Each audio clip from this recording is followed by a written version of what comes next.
kepada Rasul, ittiba dalam akidah, sehingga akidah kita harus akidah Ahlus Sunnah wal Jamaah. Dan untuk hasilnya akidah Ahlus Sunnah wal Jamaah ini kita harus belajar ilmu tauhid. Yang kedua, kita ikut syariah, undang-undang dan aturan hidup. Para jamaah, nasib kita hari ini masih belum dalam undang-undang Allah yang dibawa oleh Rasulullah Shallallahu Alaihi Wasallam. Sehingga saya mohonkan, mudah-mudahan bapak-bapak, ibu-ibu sebelum hidup dalam syariat Allah, kita jangan mati dulu. Mau? Sebab kalau kita hidup bukan dengan aturan Allah yang dibawa oleh Rasulullah Shallallahu Alaihi Wasallam, berarti kita hidup dalam kekafiran, mati dalam kekufuran. Bagaimana nasib kita? Tidak bakal ketemu surganya Allah. Tempatnya orang-orang kafir, orang-orang yang menolak aturan Allah, itu sudah disiapkan oleh Allah neraka selamanya. Para jamaah, sampai hari ini kita belum bisa mengamalkan aturan yang dibawa oleh Rasulullah. Padahal hukum itu tidak ada pilihan. Al-Quran mengatakan, wa anihkum bima anzalallah, kalian harus berhukum dengan hukum yang Allah turunkan. Ancamannya, wa man lam yahkum bima anzalallah faulaika humul kafirun. Barang siapa yang tidak berhukum dengan hukum Allah, maka orang itu termasuk orang-orang kafir. Mohon maaf kalau saya tanya, ibu, bapak, hukum Islam itu bukan hanya ngatur sholat, puasa, dan ibadah makhluk, tapi seluruh kehidupan dari A sampai Z itu diatur oleh agama, diatur oleh aturan Allah. Sebab aturan Allah itu sempurna, tidak ada satu apa saja dalam kehidupan yang tidak disiapkan hukum dan aturannya. Ternyata masih banyak aturan yang belum bisa kita laksanakan. Contoh, ketika terjadi perzinahan, Allah memberikan sanksi. Bila mana ada yang zina, maka itu harus dirajam, harus dilempar dengan batu. Kalau yang berbuat zina sudah pernah nikah, kemudian melakukan perzinahan, itu sanksinya harus dirajam. Praktek rajam, dilempar dengan batu sampai mati. Sudah dilaksanakan belum? Bagaimana kalau ada yang zina sekarang? Dirajam apa dinikahkan? Siapa yang nyuruh menikahkan orang zina? Yang zina dinikahin siapa yang nyuruh? Lurah, ustaz.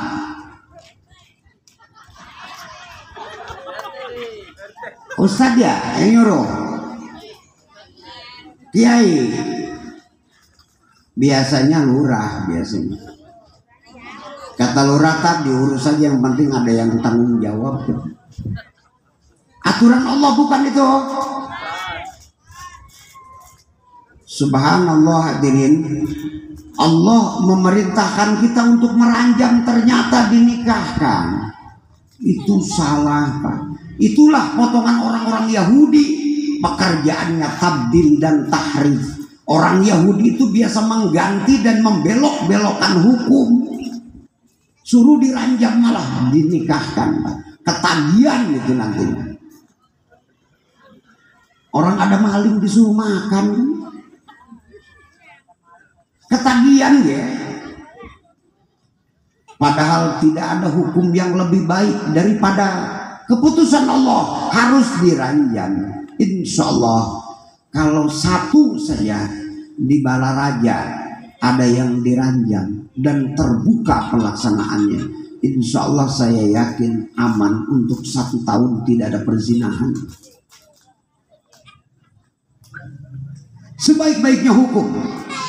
Dan kalau ada hukum selain itu dan kemudian kita pakai, berarti kita orang kafir namanya, karena sudah menutupi hukum Allah. Kafir-kafir itu kan dari kata kafaro. Kafaro itu menutupi, aturan Allah ditutupi, maka pelakunya disebut kafir namanya. Berarti lurah kalau nyuruh nikahin, lurah RT-nya, ustadznya, Allah karim. Tapi ngakunya ahlu sunnah wal jamaah itu, saking tololnya. Ngakunya ahlu sunnah wal jamaah itu model ya. Yang maling, Pak, maling itu kalau pejabat namanya korupsi. Supaya rada gaya lah, bahasanya diganti korupsi namanya. Jadi masyarakat kecil mah korupsi itu nggak tahu kalau maling. Kalau rakyat nyolong namanya ya maling. Kalau pejabat korupsi. Bila mana maling senilai sekian, batasan minimalnya ada, itu aturan Allah harus dipotong. Wasariku wasariqatu faqta'u aydiyahuma. Laki-laki yang nyolong, wanita yang nyolong, maka tangannya harus dipotong. Itu seadil-adilnya hukum, kan? Sebaik-baiknya aturan. Kenapa tangan harus dipotong? Sebab yang nyolong itu kepanjangan tangan. Yang panjang tangan kan yang nyolong, maka Allah ngatur potong tangannya. Bupati maling potong tangan, nanti kelihatan. Insya Allah para jamaah, kalau hukum Allah ini sudah diundang-undangkan, setiap yang maling dipotong, pasti aman, tidak ada korupsi. Ini makan lain, korupsi dihormati. Lebih besar korupsinya, itu lebih istimewa. Betul? Maka kalau nyolong harus besar dan harus berjamaah, insya Allah selamat. Jangan tanggung kalau nyolong ya, nyolong ayam babak belur, Pak. Tapi kalau dapat kesempatan nyolong uang miliaran, terhormat, Pak. Dah katanya. Muslim atau kafir yang begitu? Harus dipotong malah dihormati. Aturan siapa ini? Para jemaah, saya ingatkan tugas kita ini, PR kita ini, supaya kita nanti bersama Rasulullah Shallallahu Alaihi Wasallam dan selamat dunia dan akhirat. Kita harus berupaya bagaimana hukum Allah yang indah, hukum Allah yang benar dan adil ini bisa kita amalkan di kehidupan kita. Dan kalau kira-kira umat Islam tidak mampu mengamalkan syariat Islam ini, apa alasannya? Sebab umat Islam di Indonesia itu mayoritas. Kalau minoritas, bolehlah ikut saja. Umat Islam di Indonesia mayoritas, tidak boleh, tidak, harus berupaya supaya aturan dan undang-undang Allah bisa dilaksanakan. Barangkali ini PR selama Maulid ya, maka panitia belum cukup hanya menyelenggarakan peringatan Maulid lahir, tapi harus menjemput risalah, diingatkan melalui lahirnya bahwa Rasul adalah utusan Allah. Maka apa yang dibawa oleh Rasul, hukum Allah, aturan Allah, itu harus bisa diupayakan untuk bisa kita amalkan dan bisa kita laksanakan dalam kehidupan. Insya Allah kalau kita sudah hidup dengan aturan Allah, maka kita akan selamat dunia dan selamat di akhirat, dan akan bersama Rasul kita di surganya Allah. Alhamdulillah. Para jamaah hadirin rahimakumullah, inilah yang bisa saya sampaikan, dan ini mengingatkan saya, mengingatkan para panitia penyelenggara maulid dan sekaligus jamaah, bahwa kita hidup hari ini baru bisa ngaku umat Rasul, tapi belum persis, belum jelas bahwa kita umat yang layak diaku oleh Rasulullah Shallallahu Alaihi Wasallam. Kalau ngaku kan gampang lah ya, tapi diaku wallahu a'lam.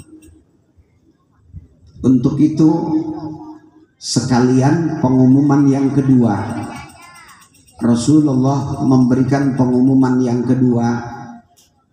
Kata Rasul, walladzi nafsu Muhammadin biyadi la yasma'u bi ahadun min hadhil ummah yahudiyun aw nasraniyun walam yu'min billadzi ursiltu bih illa kana min ahlin nar. Kata Rasul, demi zat yang jiwaku ada dalam kekuasaannya, la yasma'u bi ahadun, tidak ada seorang pun yang mendengar bahwa aku sudah diutus, kata Rasul. Walam yu'min billadzi ursiltu bih, tapi belum mengimani apa yang saya bawa dengan risalah ini. Belum iman kepada aturan dan hukum yang dibawa oleh Rasulullah. Yahudiyun au nasraniyun, orang Yahudi sekalipun ataupun orang Nasrani, belum taat padahal sudah tahu Rasul diutus, illa kana min ahlin nar, tidak ada kecuali yang belum beriman, yang tidak iman itu pasti masuk neraka. Pengumuman ini sering didengar Ibu, Pak. Sudah tahu pengumuman ini, tahu sudah sampai ke sini? Baru ini sampai. Jadi melalui pengumuman itu, siapa saja yang sudah mendengar bahwa Rasulullah sudah diutus untuk menyampaikan aturan hidup, tetapi kita hidup belum dengan aturannya, maka pasti kita akan masuk neraka. Ini mah nggak enak ngajinya ya, raka terus ya. Ini belum dapat angin surga ini kayaknya. Jangan diundang lagi ya. Udah cukup sekali aja, nggak enak ini. Kita sudah hebat, sholat kita sudah bagus, puasa sudah bagus, tapi melalui ceramah ini kita harus siap-siap masuk neraka aja.